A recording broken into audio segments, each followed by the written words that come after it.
What's going on, guys? Meteorologist Jonathan Kegges back with you on a Thursday night. We are almost to the weekend. Hope everybody's doing well as our warm-up continues and our extended dry stretch continues. Of course, the thumbnail and title of tonight's show is all about the drought expanding not just a little bit, a lot of bit. And the entire state is in some big trouble right now if we do not get some rain up in here quickly. The good news is there's a little bit on the radar picture for the weekend. We are going to talk much more about that through the course of the show. Hope everybody's doing well tonight. We're taking a live look in Apopka this evening and in Heritage Pines, that is on the Gulf Coast.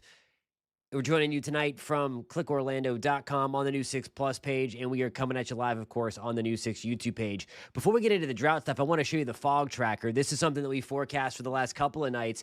Talked about it this evening that we likely wake up to some more fog, and it is really thick. Heritage Springs is basically right smack dab in the middle of that yellow little blob that just pops up in the last couple of frames here. What I have on is the fog tracking satellite, and it can differentiate between some of the mid to high level clouds versus the low-level fog that we have in play. And where the yellow pops up, that's where we have some fog. So Lake County, we're starting to see some fog come in thick, and then certainly right along the Gulf Coast, also parts of Orange County, maybe north of Orlando, the fog tracker picking up that as well. So if you're out early tomorrow or even this evening again, be mindful of that we are going to be dealing with some pretty thick fog. Okay, so we got to talk about this. This is pretty wild. From last week to this week, we have doubled the area of extreme drought across the state of Florida. That is pretty crazy. There is only a very teeny tiny sliver through the entire state of Florida that is not considered to be in a drought, and that is Brevard County, parts of Brevard County. We'll take a closer look at that in just 1 second. But that red shaded area right there, see all that red? That is the extreme drought. Kind of 1, 2, 3. That is D3, is it called? Drought 3. There's 4 levels. There's abnormally dry in the yellow, and then there's 4 levels of drought. And 43% of Florida is considered to be in extreme drought. So this is not an insignificant kind of situation that we've gotten ourselves into. It's pretty wild, and it's the main reason why we've seen the brush fires. Again, the abnormally dry weather, the drought conditions, and then, of course, we keep on talking about it. The freeze is kind of the cherry on top here, which is why the wildfire season has gotten over. Melissa, Volusia County is in the drought. You are under a severe drought from New Smyrna back to Daytona, Ormond Beach, Astor. So Volusia County is 1,000,000% in the drought. There it is right there. We'll take you right through there. There's a very teeny tiny sliver of southern Volusia County that is considered to be abnormally dry. So right there is not. And in that yellow shaded area on Merritt Island, extreme East Orange County, and then Mims into Titusville. That is where the only portion of the state that we don't have drought conditions. Moderate drought expanded from Sanford into Orlando to Kissimmee. We were abnormally dry last week. And then just look at all of the red. It's pretty wild. And there may be a little bit of relief coming this weekend, Sunday into Monday, but it's not a ton. We're going to get to that system on the other side of the break. So it's pretty crazy. The wind in Interlaken should be out of the north. We had that weak boundary come back through. So that put our wind out of the north a little bit earlier. Let me see what it is currently, but it should be some direction out of the north.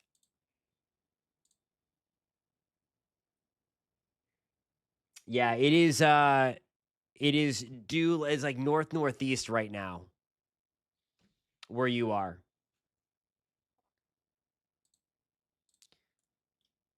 Kevin said in a few showers today in Lakeland. We had some in Port St. Lucie as well.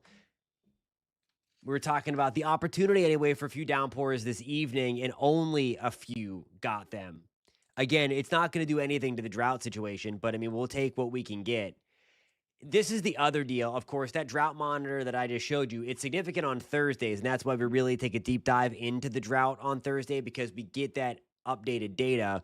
We get these numbers every single day, so it's kind of nice to be able to track the drought like this, other than just saying it's dry. But now I mean, we're at 566 on the Keach Byram Drought Index. Remember, we want to stay on the left side of that. Left side. We are increasingly getting towards the right side.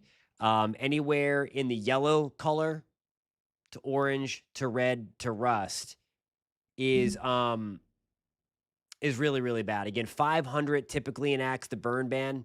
So we are coming up close to that in Lake County. I suspect, if we're adding about 2 points a day, 3 points a day, 7, 14, in another week, if we don't get any improvements, we are going to see the drought or the burn bans go into play elsewhere. Brevard was added yesterday. We talked about that. Osceola's close to that 500 mark. So yeah, long story short, it is very dry. All right, have to get my first break in. When we come back, there is some light in terms of rainfall at the end of this tunnel. We're going to take a look at that. It's also coming at the same time that Daytona 500 is running. It's going to literally be a race. Does the race finish, or do we get some showers in there? I'm going to show you the latest data coming up in just about 3 minutes.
Alrighty, guys, we are back on a Thursday night. Of course, the drought monitor released earlier this morning.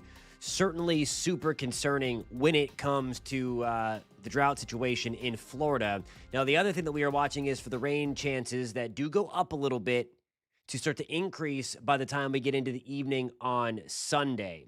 So those are the two things that we are watching. We need the rain, would like for it to come right after the Daytona 500 wraps up, and then we can soak the place with a little bit of rain for sure. Jody has a couple of questions. The drought will definitely get worse if we get warm again. Definitely get worse. And will also get worse if we freeze again, which is also a possibility. There's some, towards the end of the month, there is some indication that we might get some colder air back down here. We have to wait and see about that. But yeah, what we have going on right now is basically worst case scenario for increasing the drought. Just straight up days of sunshine to dry out the atmosphere further, and then no rain. Fireworks are probably going to be okay when they are controlled by the professionals. And again, it's not really in a spot where it's going to burn much. And again, they are professionals out there. I don't think anybody else will be using that stuff. By the way, you're not allowed to use fireworks except for 2 nights of the year, the 4th of July and New Year's Eve. So for like personal use, definitely not when it's dry. And it is illegal to use fireworks when it's outside of the 4th of July and New Year's Eve, New Year's Day too. I believe those 3 days are the only time, but definitely that.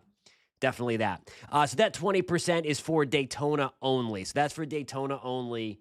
And the highest rain chance is coming late, like after the race and into Monday morning. So I'm going to show you that in just 1 second. So here is the system developing, that swirl right there. This is what's going to help us out a little bit. Some moisture streaming into the Baja California Peninsula. And that's eventually going to work its way across the south over the next couple of days. So here's how it kind of plays out. So we're going to take a look at these storms coming in from the west. Could be some nasty storms towards the panhandle of Florida. This is early on Sunday morning. And we push this forward a little bit. There's what I'm talking about, the opportunity for a few rain showers as we get toward Sunday afternoon, evening. This is 11 o'clock. Still the steadiest rain is back toward our west. And then, whoops, I need to take that out further. This wasn't my updated one. We're going to go to 11 o'clock. So let's take this further. And there we go. There's Monday afternoon. And then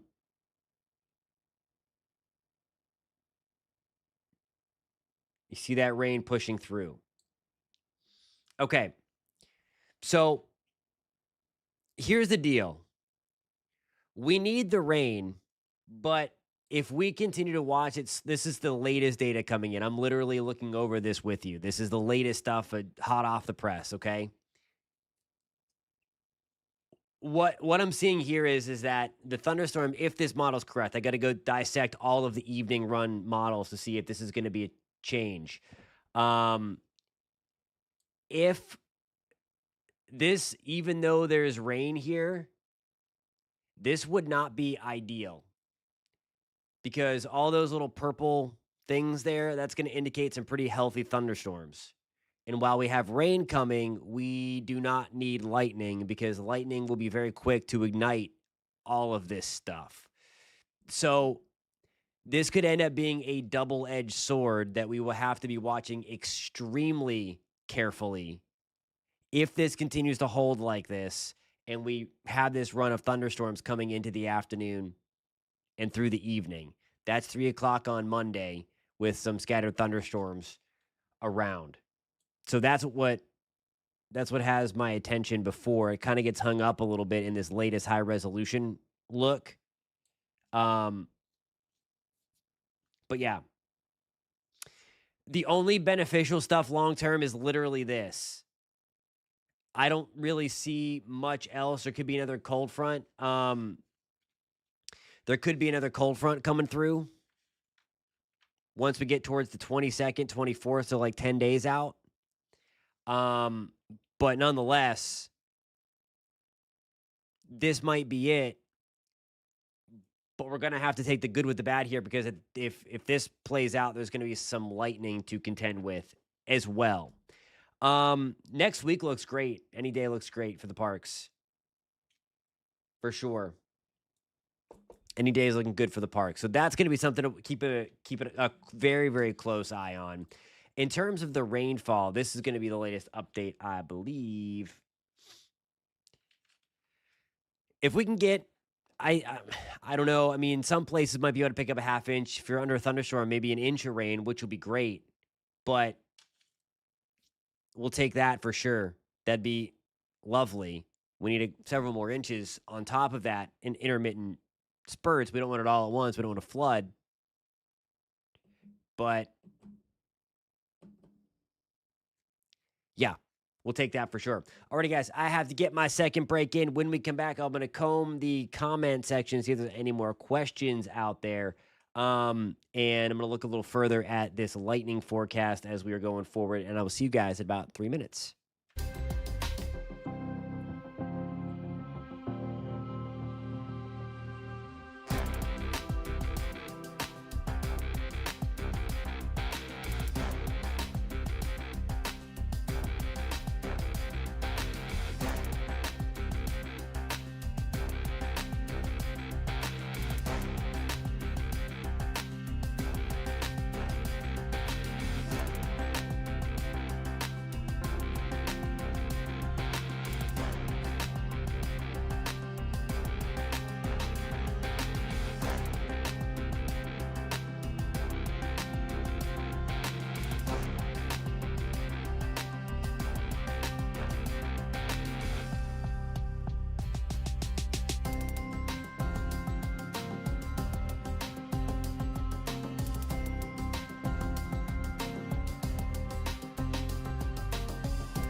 Alrighty, guys, welcome back. Just a couple of minutes left. I wanted to show you this. I pulled up our lightning model over the break, and it's not going nuts, which is good, but it does. You see the colors start to pop up.